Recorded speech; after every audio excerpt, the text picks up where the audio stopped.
Calvary greetings to you all our viewers. Ìkíni látorí Calvary gbogbo èyí tí ẹ̀ ń wò wá. Welcome to your favorite program, You Shall Know the Truth. A sì kí káàbọ̀ sórí ètò wa ẹ̀yin ò mọ̀ òtítọ́.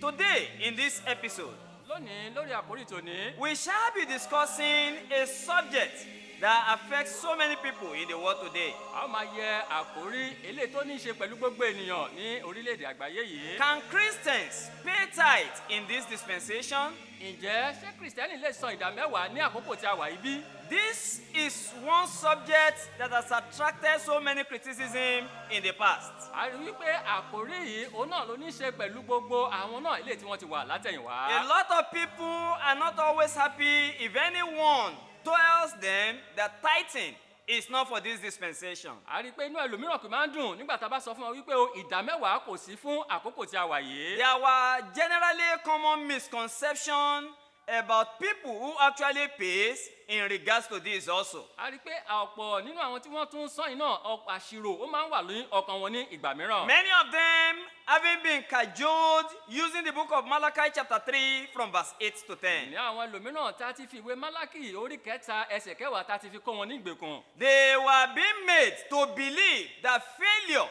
to do this thing will be sinful. Àwọn á ní lérò, wọ́n á ní lọ́kàn pé táwọn ò bá ṣe nǹkan yìí ó máa já sí ẹ̀ṣẹ̀ fún wọn. They are being made to believe that tithing is obligatory and is a must. Wọ́n ti fi kọ́ wọn lẹ́kọ̀ọ́ wípé ìdá mẹ́wàá ó jẹ́ dandan wọ́n sì gbọ́dọ̀ san. And failure to do this will mean that it can result to loss of job or sickness for them or their A rí children. pé ní kúkúnà láti má ṣe é ó lè mú fà á bóyá kí wọ́n pàdánù iṣẹ́ wọn kí òwò wọn má lọ déédéé tàbí kí wọ́n máa ṣe àìlera.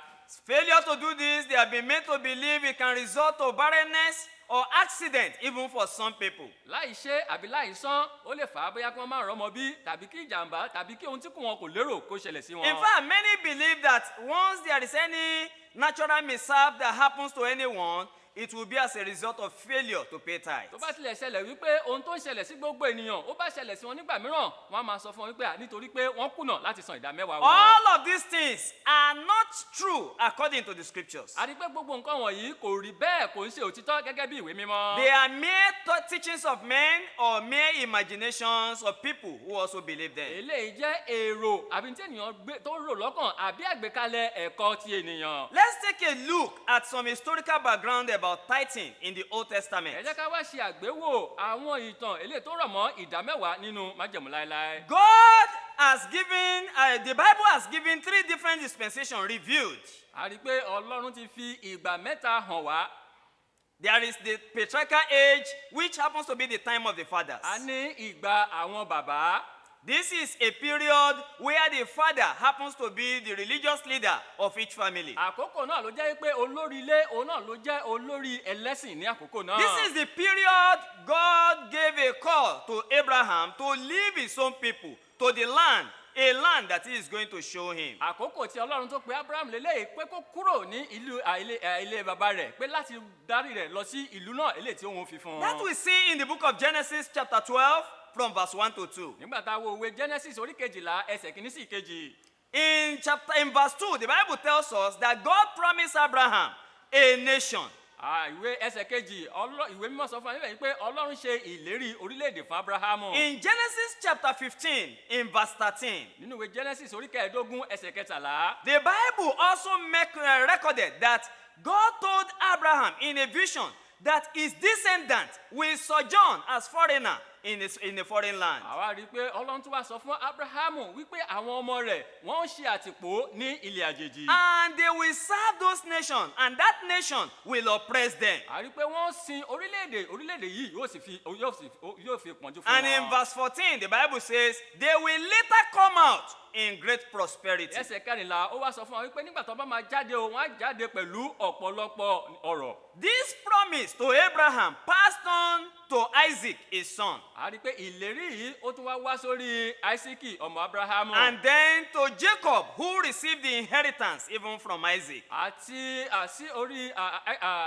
Jákọ́bù ẹni tí ìlérí náà tí wá sí orí rẹ̀. Jacob has 12 sons. Jákọ́bù ó ní ọmọ 12. One of such sons is Joseph. Joseph, a rí pé ìkan nínú àwọn ọmọ náà ni Jósẹ́fù. who was sold as a slave into the land of Egypt, Ẹni tí a tà gẹ́gẹ́ bí ẹrú sí ilẹ̀ Íjíbítì. who was made to suffer so many things by the will of God to prepare the nation for their sojourn in the foreign Ẹni land. tí ó la onírúurú ìyà kọjá àti àpèsè rẹ̀ sílẹ̀ láti mú orílẹ̀-èdè Ísírẹ́lì jáde. And at God's own time, he became a great ruler in the land of Egypt. Gẹ́gẹ́ bí ìpinnu Ọlọ́run, ó sì wá di adarí ní ilẹ̀ Íjíbítì. And later, the family were able to come together again, 70 people leaving Canaan to finally dwell in the land of Egypt at Goshen. Àti pé lópin gbogbo àwọn ẹbí rẹ̀ wọ́n sì wá sí ilẹ̀ Íjíbítì, gbogbo wọ́n jẹ́ 70, gbogbo wọ́n sì wá sí ilẹ̀ Íjíbítì, wọ́n sì ń gbé ní ilẹ̀ Góṣẹ́nì. Until a period when a new Pharaoh came to the land of Egypt who do not know anything about Joseph, Àní títí di àkókò náà tí ọba mìíràn tí ó jẹ ní ilẹ̀ Íjíbítì tí kò sì mọ ìran Jósẹ́fù who mọ́. oppressed them and made them to serve him according to the covenant of God with Abraham. Ẹni tí ó ń fojú pọ́n wọn tí ó sì ń fìyà jẹ wọ́n,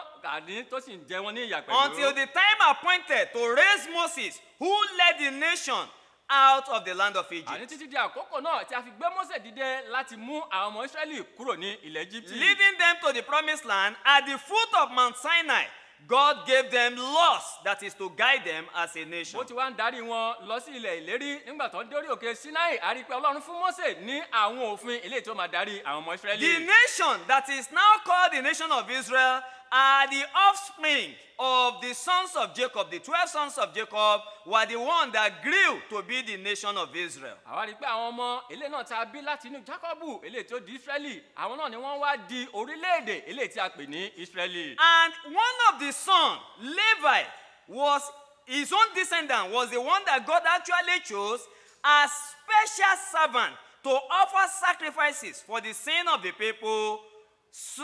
When they sin, they are the one that will offer sacrifices for their sin. Àwa rí pé ìkan nínú àwọn ọmọ Jákọ́bù yìí, òun náà ni a pè tí a sì fi iṣẹ́ àlùfáà yìí fún, wípé nígbà tí àwọn ọmọ Ísírẹ́lì tí wọ́n bá ṣẹ̀, òun náà máa tọ̀ wá gẹ́gẹ́ bí àlùfáà tó sì máa rúbọ ẹ̀ṣẹ̀ fún wọn sí ọ̀dọ̀ Ọlọ́run. And so, entering into the tabernacle, only the Levites were permitted by God to do this. No other tribe of Israel are permitted to do A rí this. pé ní wíwọ inú àgọ́, a rí pé àwọn ọmọ Léfì, òun nìkan náà ni Ọlọ́run pa láṣẹ láti máa wọnú àgọ́, kò tún sí ẹ̀yà mìíràn tá a tún pa láṣẹ láti wọnú àgọ́ mọ́. In Hebrews chapter 7, verse 5, Nínú ìwé Hébérù orí keje ẹsẹ̀ the karùn-ún. Bible recorded, and the sons of Levi who received the office of priesthood are commanded by God to receive tithes from the people, that is, from their own brethren. Àwa kọ síbẹ̀ wípé àwọn ọmọ Léfì tí a fi láṣẹ pé láti máa wọnú àgọ́, àwọn náà la fún ní àṣẹ láti máa gba ìdámẹ́wàá lọ́wọ́ àwọn ènìyàn rẹ̀. So they are commanded by God to take tithe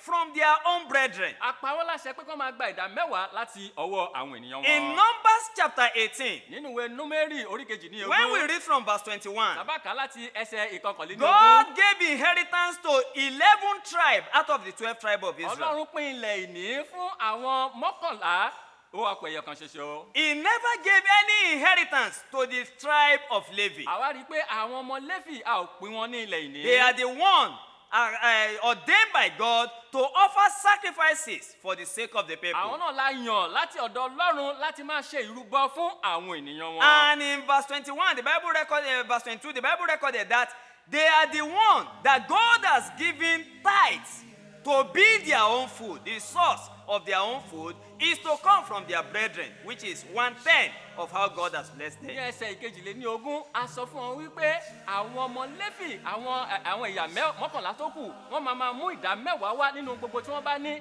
gẹ́gẹ́ bí ohun tó máa jẹ́ oúnjẹ fún àwọn ẹ̀yà Léfì, wípé àwọn wọ̀nyí wọn kò ní ṣiṣẹ́ bí kò ń ṣe nǹkan tí wọ́n bá mú wá fún wọn gẹ́gẹ́ bí ìdámẹ́wàá. Hence, tithing is guided by laws and ordinance of God. Àwọn rí i pé ìdámẹ́wàá à ń darí rẹ̀ pẹ̀lú àgbékalẹ̀ àti òfin Ọlọ́run. And every Israelite are expected to obey this law. Gbogbo àwọn ọmọ Ísírẹ́lì láti ń retí pé kí wọ́n pa òfin yìí mọ́. How are they to do this? Báwo ni wọ́n ṣe fẹ́ ṣe é? When are they to do this? Nígbà wo ni wọ́n fẹ́ ṣe é? Where are they to perform this Níbo ordinance? náà ni wọ́n tún wá gbọ́dọ̀ ṣe ìlànà What are yìí? those things they are to use to do these things? Kí wá ní àwọn kan náà tí wọ́n nílò láti fi ṣe àwọn All kan of wọ̀nyí? these things are has been specified clearly in the Bible. gbogbo àwọn nǹkan wọ̀nyí láti sọ ní kọ̀ọ̀kan nínú ìwé mímọ́. And in the next edition, we are going to be telling you what are the laws that are contained in this ordinance. àwa rí i pé nínú nǹkan mìíràn tẹ́tù máa wò a ó máa sọ gbogbo àwọn nǹkan náà eléyìí tí wọ́n ní láti fi ṣe àti ibi tí wọ́n ti gbọ́dọ̀ ṣe. So stay tuned and watch out for the next edition. May God bless you in Jesus' name. ẹ dúró tì wá ẹ má yí kúrò ń bẹ́ẹ̀